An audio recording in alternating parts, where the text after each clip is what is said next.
Aksi kejar-kejaran dilakukan tim Satres Narkoba Polres Pamuli terhadap residivis kasus narkoba inisial JJ di Jalan Gajah Mada, Pamuli Utara akhirnya membuah hasil.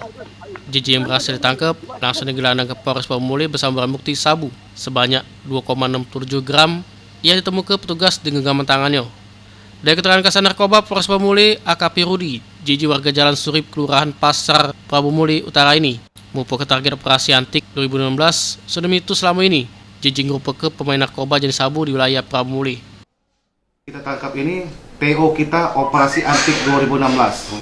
Pada saat dilakukan penangkapan, ditemukan barang bukti berupa satu paket narkotika jenis sabu dengan berat bruto 2,67 gram berada di genggaman tangan kanan tersangka yang kita kenakan 114 Undang-Undang Nomor 35 Tahun 2009 dengan ancaman 5 tahun penjara dan maksimal 20 tahun.